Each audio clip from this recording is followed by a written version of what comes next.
Abdullah Syamsul Arifin dan Ibu Muhammadah dia Ibu bimbingan atau dari kota di 603 ini. Baik, sebelumnya perkenalkan dahulu. Nama saya Trimidiani, saya dari tim promosi kesehatan. Saya hadir bersama Pak Yudi dan Mbak Repti. Izin maskernya dibuka Bapak Ibu, biar jelas suaranya.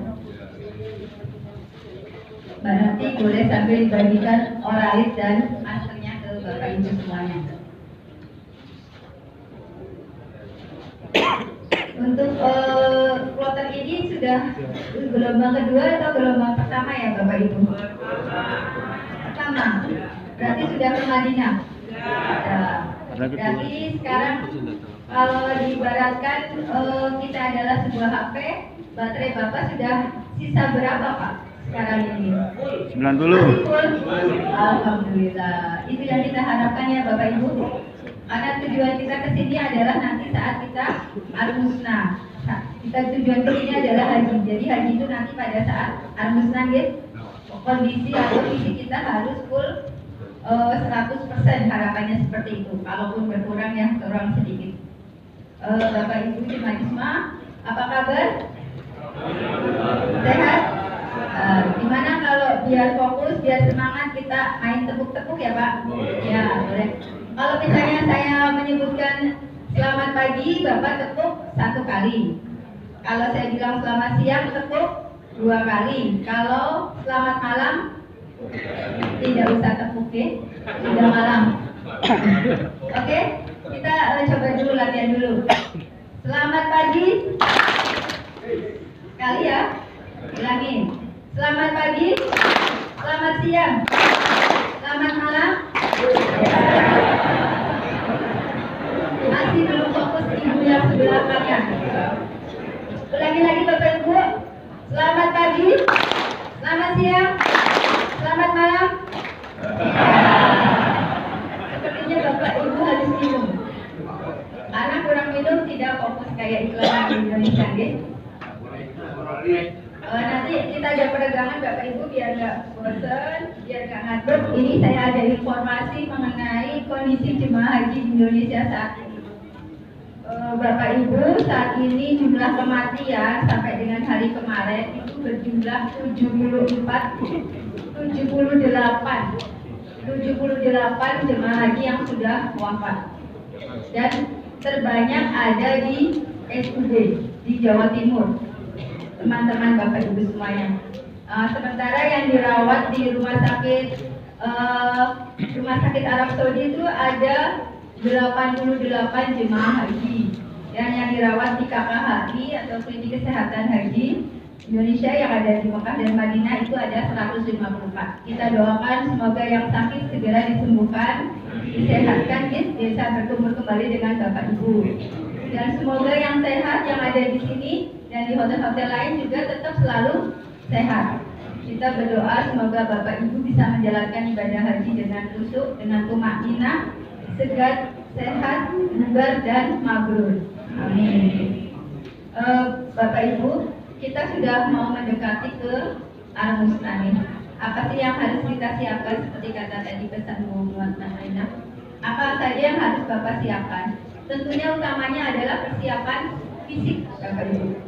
Karena besok kita akan menjalankan ibadah haji yang seperti tadi Pak Kiai sampaikan, bahwa kita akan berjalan pada saat nanti lontar jumroh itu bisa mencapai 14 km PP. Nah, itu dalam tempuh waktu sekali lontar jumroh. Kita tinggal nanti mau ikut nafar yang mana, jadi dikalikan saja. Kalau misalnya 2 hari, berarti kalikan 2 hari. Jadi, di situ ekstra tenaga. Nah, biar lebih enak kita apa sih tips-tips untuk kita bersehat, ada 6 ya Bapak Ibu tips supaya kita sehat dalam berhaji. Yang pertama adalah Bapak Ibu harus mengkonsumsi makanan secara teratur. Makan pagi didahar untuk makan pagi, ya, jatah makan pagi untuk pagi, makan siang dan makan malam juga untuk makan malam. Jangan sampai makan pagi didahar makan siang. karena di situ sudah ada sudah ada waktu untuk konsumsi, ada kadaluarsanya nih Bapak Ibu. Jangan dahan makanan yang sudah lewat. Ini Jawa semua ya. Kalau Madura bukan bahasa Jawa ya. Berarti bahasa Indonesia aja. Takut nggak mudah. Jadi makannya tetap harus makan sesuai sama waktu. Makanya dihabiskan Bapak Ibu karena tadi seperti Pak Kiai bilang bahwa cuma ada 2 enak dan enak banget nih. Ya, enak bangetnya versi Arab Saudi. Kalau Bapak Ibu mau makan yang nikmat nanti saat di Indonesia, mau tambahin jengkol, petai, sambal, boleh lah itu. Ya. Sekarang kalau memang kondisi sayuran kurang, Bapak bisa tambahkan di buah-buahan. Buah-buahannya yang masih dia nggak cocok, Bapak nggak usah ambil pusing. Bapak masih punya uang living cost? Masih. Living cost kan biaya hidup, jadi digunakan untuk kehidupan Bapak di sini untuk beli-beli makanan atau minuman. Bisa dibeli di hotel-hotel, ada macam-macam buah. Kemarin saya lihat ada papaya, ada pisang, ada anggur juga ada, mangga pun ada. Monggo Bapak pesannya yang mana itu yang dimakan supaya pada besok harinya kalau kita itu banyak serat akan mudah untuk, mohon maaf BAB ya, supaya lancar. Oke. Setelah makan makanan yang cukup dan bergizi, Bapak juga harus sering minum, sesering mungkin minum. Minum itu minimal 1 jamnya itu 200 ml atau 1 gelas. Tapi kan di sini minumnya nggak pakai gelas, pakai botol. Ya udah, Bapak sering konsumsi itu sedikit-sedikit, sebentar-sebentar minum. Minumnya sedikit-sedikit saja Pak, supaya Bapak Ibu tidak beser. Kalau minumnya glek-glek nanti sering ke kamar mandi Bapak repot. Oke. Kemudian minum tambahkan 1 saset oralit apabila Bapak Ibu berada di luar hotel. Tapi saat ini pun kewajiban Bapak Ibu tetap untuk minum 1 saset oralit walaupun di dalam hotel. Tidak harus langsung dihabiskan, boleh jadi sama, sedikit-sedikit. Oralitnya sudah terima Bapak Ibu? Yang sekarang, yang untuk nanti di hotel sama hari-hari besok sudah? Belum? Nanti Bu Dokter, Pak Dokter ya? Mohon ini Pak Dokter dari Bu Dokter. Dimintakan saja oralitnya kalau belum tersedia. Kita punya stok oralit ada 8 juta saset untuk Bapak Ibu semuanya. Jadi Bapak Ibu wajib minum 1 saset oralit per hari selama di tanah suci. Bahkan sampai di Saudi Arabia, misalnya nanti di Jeddah, tetap juga minum. Kenapa kita harus minum oralit? Kan Bapak Ibu taunya oralit untuk obat diare ya. Tapi obat diare itu maksudnya gini, pada saat di Indonesia ada yang diare, ada yang muntaber, dia akan dibeli oralit. Karena apa? Karena dia kekurangan cairan.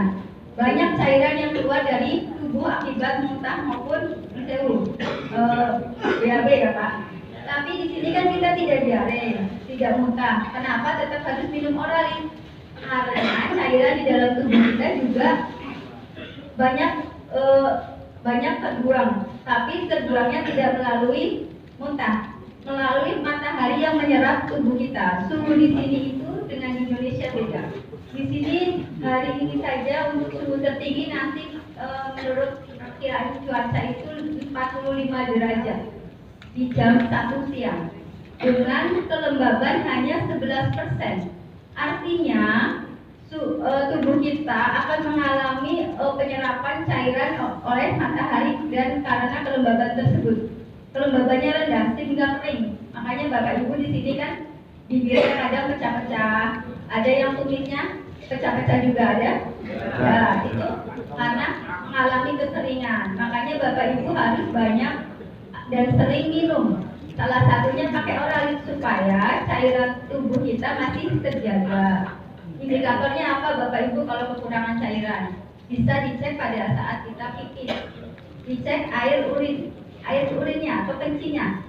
Kalau warnanya kuning, sementara kita tidak mengkonsumsi vitamin yang warna kuning, itu artinya kita kekurangan cairan. Jadi harus jangan sampai kuning ya Bapak Ibu. Nah, jadi sering minum. Selain makan minum juga harus minum vitamin. Bapak Ibu sudah dapat vitamin waktu di embarkasi, masih ada apa sudah habis? Sudah. Kalau yang masih ada tetap diminum, yang bawa dari Indonesia tetap diminum. Yang sudah habis coba tanyakan ke Bu Dokter, ada tidak vitamin. Kalau ada nanti pasti Bu Dokter berikan nih dok. Oke. Kemudian harus istirahat yang cukup. Bisa nggak seandainya Bapak itu dalam sehari 7 sampai 8 jam? Tidak. Takut jadi haji tamatur. Tangi mangan turun. Oke. Ya kalau tidak bisa 7 sampai 8 bisa Bapak 6 jam. Semalam misalnya Bapak tarik 4 jam atau 5 jam. Nanti siang habis sholat zuhur, habis dahar, leya-leya sebentar, monggo Bapak Ibu tidur. Dapat sejam, alhamdulillah lumayan. Ya. Harapannya tidur di sini seperti saat kita puasa, tidur siang pun jadi amal ibadah. Karena itu untuk kesehatan Bapak Ibu semuanya. Kemudian di sini ada yang punya riwayat sakit jantung. Ada yang riwayat hipertensi, tekanan darah tinggi. Ada yang penyakit kencing manis, gula darah. Obatnya di bawah masih ada. Diminum nggak Bapak Ibu? Ya. Harus tetap diminum, rutin diminum supaya kontrol gulanya baik ya, selalu normal. Begitu juga tekanan darah. Dan punya kewajiban yang punya penyakit tadi untuk datang ke dokter secara berkala. Misalnya seminggu sekali atau seminggu 2 kali. Minta dicek darahnya sama Bu Dokter. Dicek gula darahnya, dicek tensinya gitu. Tapi kalau yang tidak punya sakit riwayat tadi itu yang dari Indonesia dibawa ke sini, tapi di sini mengalami tiba-tiba gejala yang kurang enak, misalnya sakit apa, bisa langsung ke dokter. Ada di lantai berapa Bu Dokter? 11. 16. Nah ya, kalau nggak ada pos-pos satelit di bawah ya, DJ.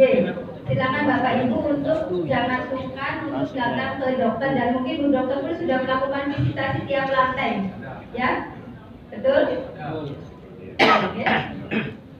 Apapun keluhannya Bapak Ibu sampaikan ke dokter, terutama untuk yang 50 jemaah risih. Misalnya Bapak Ibu satu kamar ketempatan satu yang risih, melihat beliau misalnya mengalami sakit atau diam aja atau seperti apa, sampaikan ke Bu Dokter. Okay.